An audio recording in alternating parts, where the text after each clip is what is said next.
तूफान की आपको बता दें कि बंगाल और उड़ीसा में तेज हवाओं के साथ बारिश शुरू हो चुकी है। कुछ ही घंटों में तूफान तट से टकराएगा और दोपहर के बाद इसके और खतरनाक होने की आशंका जताई जा रही है। चक्रवाती तूफान यास का असर जो है वो उड़ीसा और पश्चिम बंगाल समेत 8 राज्यों पर दिखेगा, जिसके लिए एनडीआरएफ की टीम जो है वो तैनात की गई है।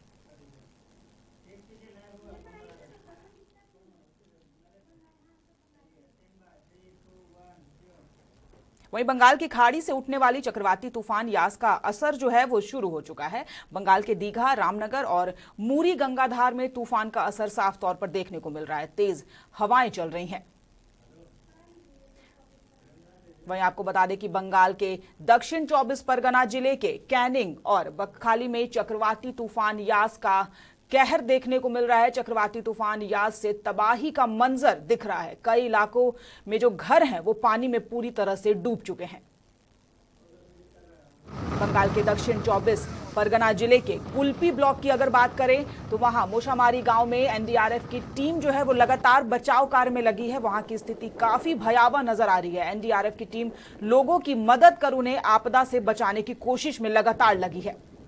जो तस्वीरें हम आपको दिखा रहे हैं ये पश्चिम बंगाल के दक्षिण 24 परगना की तस्वीरें हैं। आप तस्वीरों में साफ तौर पर देख सकते हैं कि किस तरह से घर जो है वो पानी में डूबे नजर आ रहे हैं। ये सभी यास चक्रवाती तूफान का असर है। एनडीआरएफ की टीम जो है वो लगातार मुस्तैदी से वहां पर काम कर रही है, सभी को बचाने का काम कर रही है।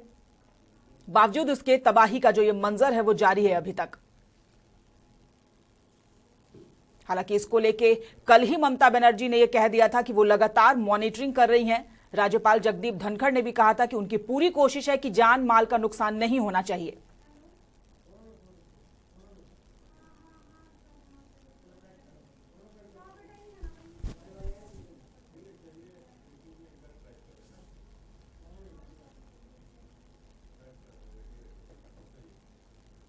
तो चक्रवाती तूफान यास का असर जो है वो साफ तौर पर देखा जा रहा है।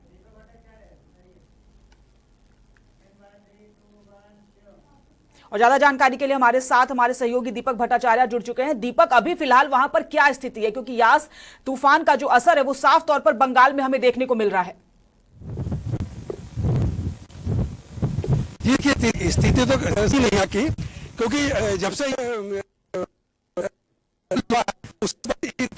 थोड़ी सी भयावह है, लेकिन अभी हम हावड़ा शहर में खड़े हैं।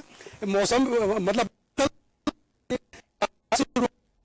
को देखें तो गंगा का जलस्तर काफी बढ़ा हुआ है। ये कम से कम 5-6 मीटर ऊपर गंगा का पानी है, क्योंकि देखिए आज चंद्र ग्रहण भी है और पूर्णिमा भी है।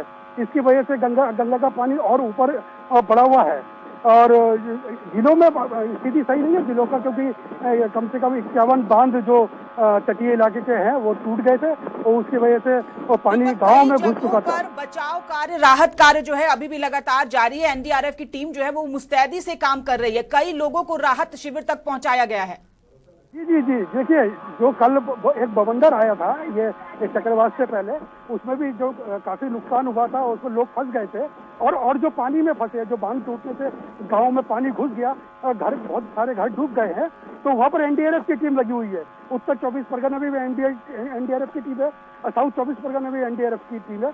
उधर दीघा में भी एनडीआरएफ की टीम है, जो राहत बचाव के कार्य में जुटी हुई है और लोगों को सुरक्षित स्थानों पर लेके जा रही है। जी दीपक, आप हमारे साथ बने रहिए। तो हम आपको बता रहे हैं कि कई इलाकों में तबाही का मंजर है। अगर हम बंगाल की बात करें तो आपको बता दें कि लगातार राहत शिविर तक कई लोगों को पहुंचाया गया है। तेज आंधी, पानी और तूफान चल रहा है। आपको बता दें कि कल ही ममता बनर्जी ने स्पष्ट शब्दों में कह दिया था कि वो लगातार मॉनिटरिंग कर रही हैं। राज्यपाल भी लगातार मॉनिटरिंग कर रहे हैं। इन लोगों की पहली प्राथमिकता यह है कि किसी भी तरह से जान माल का नुकसान ना हो, क्योंकि पिछले साल जब अम्फान तूफान आया था तो उस वक्त काफी क्षति हुई थी, जिससे ममता बनर्जी ने कहा है कि उन्होंने सबक लिया है और इस बार पूरी कोशिश है कि किसी की भी क्षति ना हो,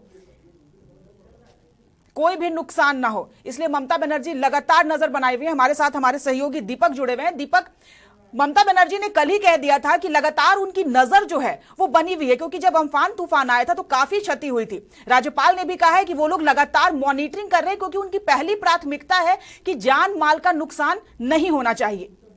जी, निश्चित रूप से। देखिए, गत वर्ष जो मई के महीने में अम्फान तूफान आया था उसमें काफी नुकसान हुआ था। और जान का भी नुकसान हुआ था और माल का भी नुकसान हुआ था।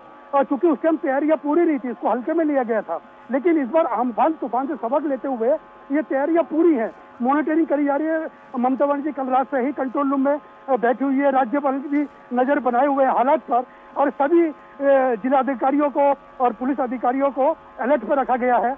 जो तटीय इलाके हैं वहाँ विशेष सतर्कता बरती जा रही है। एनडीआरएफ की टीम है, एसडीआरएफ की टीम है, दमकल विभाग भी तैयार है, विद्युत विभाग को भी अलर्ट पर रखा गया है। लेकिन फिर भी देखिए नुकसान होना लाजमी है, क्योंकि यह प्रकृति है, प्रकृति साहब नहीं लड़ सकते। और जिस तरीके से गंगा का जलस्तर भी बढ़ रहा है, बिल्कुल बिल्कुल दीपक, ऐसा देखा जाता है कि इस तरह के तूफान जब आते हैं, चक्रवाती तूफान, तो गांव के गांव बह जाते हैं। तो सबसे जरूरी यहाँ पर यह है कि शहरी क्षेत्रों से ज्यादा ग्रामीण क्षेत्रों में नुकसान होता है, उनको बचाया जाए। उनके लिए क्या व्यवस्था है? जी देखिए, वहीं के लिए एनडीआरएफ की टीमें लगी हुई है और जो सिविल डिफेंस वाले हैं उनको भी लगा रखा है। देखिए बांध भी बनाए गए थे, बांध की मरम्मत की गई थी, लेकिन प्रकृति के आगे बांध काम नहीं आए। कम से कम 51 बांध ये पूरे मेदिनीपुर जिले में, साउथ चौबीस परगना में 51 बांध टूटे, जिनकी वजह से पानी, क्योंकि देखिए दबाव इतना था, जो यश टकराने के बाद पानी का जो उफान आया नदी समुद्र में, समुद्र का पानी नदी में गया, ऊपर से पूर्णिमा है, चंद्र ग्रहण है, वैसे भी वो होता है। देखिए मैं अभी अपने कैमरा में पूर्ण पत्रों को कैमरा पैन करने चाहूंगा कि पीछे का देखिए, दिखाई देगा कि गंगा की हालत क्या है। बिल्कुल बिल्कुल, आप हमें तस्वीरें दिखाइए। हम कहते हैं गंगा जी की किस तरीके से स्थिति है। देखिए बारिश भी शुरू हो गई है, अब हल्की हल्की बारिश ने भी अपना रूप दिखाना शुरू करा है ये। और देखिए किस तरीके से, क्योंकि इसका पानी नहीं होता है अमूमन, जो हम लोग देखते हैं तो काफी नीचे पानी होता है, लेकिन देखिए उधर मंदिर, आधा मंदिर डूबा हुआ नजर आ रहा है, आधा मंदिर डूब गया, उसकी दीवारें, मतलब कि देखिए छत 1-1.5-2 मीटर का फासला है कि मंदिर की छत तक पानी, छत के बॉल तक पहुंचने के लिए। और जो यहाँ पर हम लोग खड़े हैं, ये भी जो बाउंड्री है, यहाँ का पानी आता नहीं है। लेकिन तूफान आने से पहले लोगों में पहले से एक दहशत का माहौल कायम हो जाता है, तो उसको लेकर क्या जागरूकता अभियान पहले से चलाएगा? क्योंकि वो लोग दहशत में आकर, जो लोग तटीय किनारे बसे होते हैं, वो लोग पहले ही घर खाली करके चले जाते हैं। जी देखिए, उनको तो पहले ही सुरक्षित स्थानों पर पहुंचा दिया गया। कम से कम 11.5 लाख लोगों को सुरक्षित स्थान पर पहुंचा दिया गया। तो ये मुख्यमंत्री के सीधे ये आदेश है कि जहाँ खतरा है, जहाँ तटीय इलाके हैं, जहाँ अम्फान में ज्यादा नुकसान हुआ था, उन लोगों को सुरक्षित स्थान पर पहुंचा दिया जाए। तो करीब 11.5 लाख लोगों को पहुंचा दिया गया था, लेकिन उसके बावजूद जो लोग थे उनके लिए बचाव का कार्य जारी है और बराबर प्रशासन की ओर से जागरूकता उनको माइकिंग। आप इस खबर पर अपनी नजर बनाए रखिए और हमसे जुड़ने के लिए आपका बहुत बहुत धन्यवाद। तो आपको बता दें कि यास तूफान का असर बंगाल में देखने को मिल रहा है। आप देख सकते हैं 11.5 लाख लोगों को सुरक्षित स्थान पर पहुंचाया गया है। एनडीआरएफ की टीम लगातार तैनात है, राहत शिविर कार्य लगातार चलाया जा रहा है। मुख्यमंत्री ममता बनर्जी और राज्यपाल खुद सभी कार्यों की मॉनिटरिंग कर रहे हैं।